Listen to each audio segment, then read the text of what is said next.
Good evening, dear students. And today the topic that we are going to see is on chapter number 5, maintenance and troubleshooting activities. So why we have to undergo these maintenance activities? In automation, we are using these equipments continuously 24/7 non-stop. So maintenance activities are required in order to improve the efficiency and performance of the equipments. So what are the merits of this maintenance activities is to produce high quality of products we have to do proper maintenance of the equipments. To increase the productivity we have to do proper maintenance activity. We have to maintain the equipments, machineries, tools and other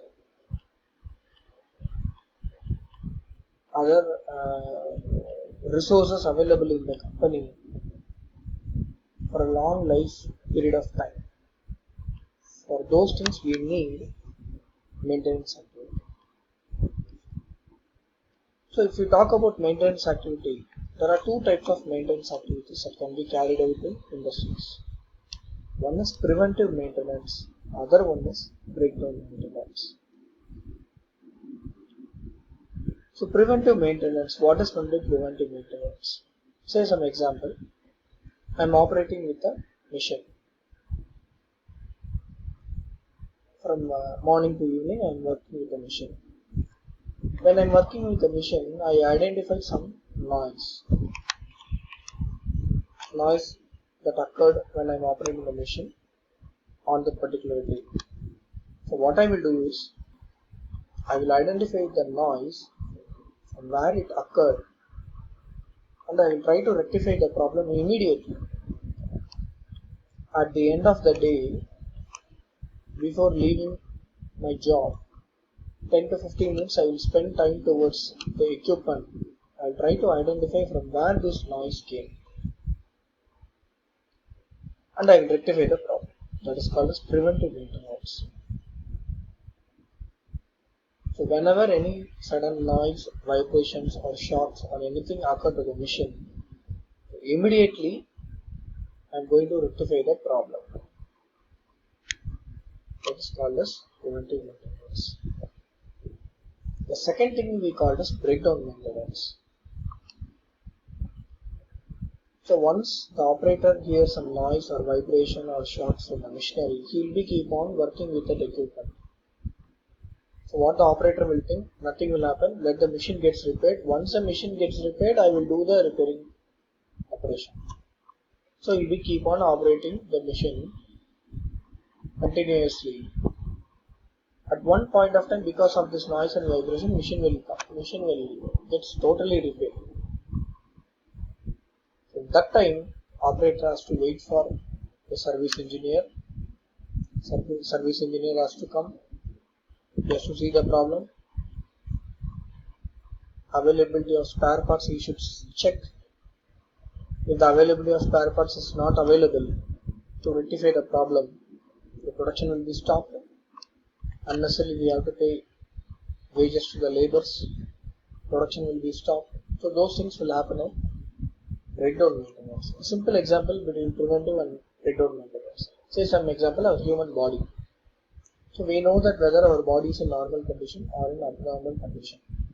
In normal condition, we can able to do all the work and other things. Whereas in abnormal condition, if we are going to feel feverish, we will get some symptoms. Our body will become tired, we will be unable to do the work. We feel feverish, cold will be there, cough will be there. So if you want to do preventive maintenance, so the moment when some changes are happening in our body, if we are taking some medication, we can easily recover from it. Say some example, I am taking a Crocin of 1 rupee. When some sudden changes are happening in my body, it will immediately rectify my problem. That is called as preventive maintenance. Breakdown maintenance, I am not going to take care of the human body unless anything happens. So one day I will wait. Okay, okay, with this fever I can able to manage. Second day I will wait. Third day what I will do, I will rush up to the hospital. Because fever will be very high, cold will be very high, I will be unable to do any work, my body will become very tired. Breakdown maintenance in the sense, once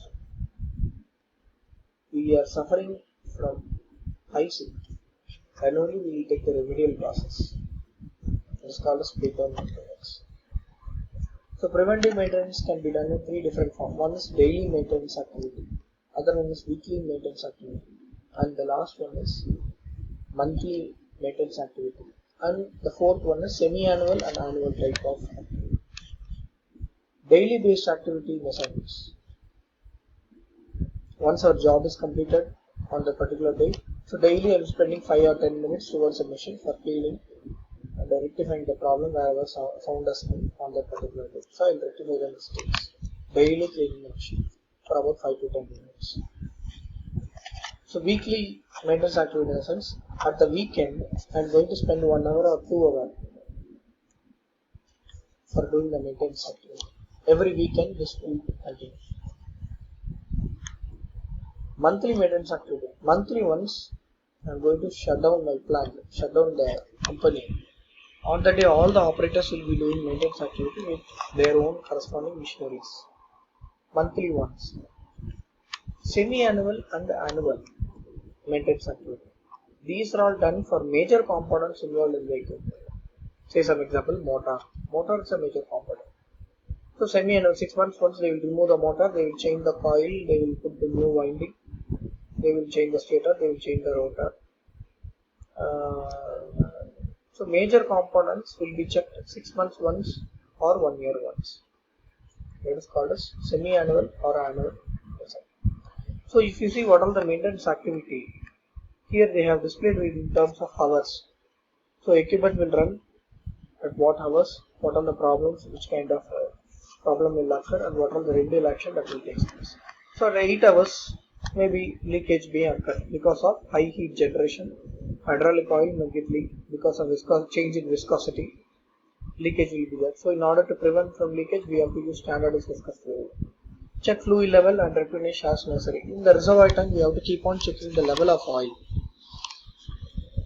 In the reservoir tank, we have to keep on checking the level of oil because sometimes it vaporizes. The oil will vaporize because of heat generated in the oil. Check for dirty filter indicator and replace filtering element. As we are recycling the oil from the reservoir tank to the actuator to the reservoir tank, there is a possibility that contaminants may be generated. So these contaminants will go to the reservoir tank and block the suction and strainer in the reservoir tank. So because of that, oil may not get pumped. Check and adjustment of operating pressure. So we have to put pressure gauge in the middle of the circuit to monitor the operating pressure which is present inside the circuit. So inlet pressure also has to be maintained, operating and working pressure also has to be maintained. If excessive pressure is being found out, pressure relief valve will automatically releases the excess pressure to the atmosphere. Conduct sensory check of hydraulic fluid, order and color, because of high temperature and other thing, viscosity will get changed. So we have to keep on checking the order and color of the hydraulic. Sometimes if the oil become very black in color, it means the viscosity become very thick. Then if you are using such kind of oil, the parts, it will damage the internal parts of your hydraulic system. Sample hydraulic fluid and analyze for contamination. So once you are using hydraulic oil for 100 hours, 200 hours, we have to take some sample of hydraulic fluid and we have to check for contamination. What is the level of contamination present in the oil? Replace the hydraulic fluid determined by fluid analysis. So we have to use standardized viscous fluid as per the standards. Dirty filter indicator, that is a filter indicator will be like wire mesh like material. It has to be replaced whenever it is worn out. Inspect fluid by a bypass circuit functionality. So we have to inspect the fluid in all the connectivity lines from bottom end to top end.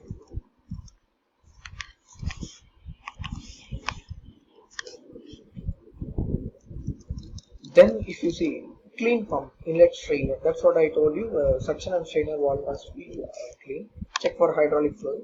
So in hydraulic system, these are all the maintenance activity that has to be done. Whereas in pneumatic system, we have to check for filter regulator lubricant. because air is taken from the open atmospheric air, which is in uncleaned condition. So we have to use a filter regulator and lubricator unit to filter the dust particles present in the compressed air. We have to filter it and we have to give the clean air inside the system. The remaining all the other components are all common as of like hydraulic system. Thank you. With this, we will stop the topic today. We will see you on the next class.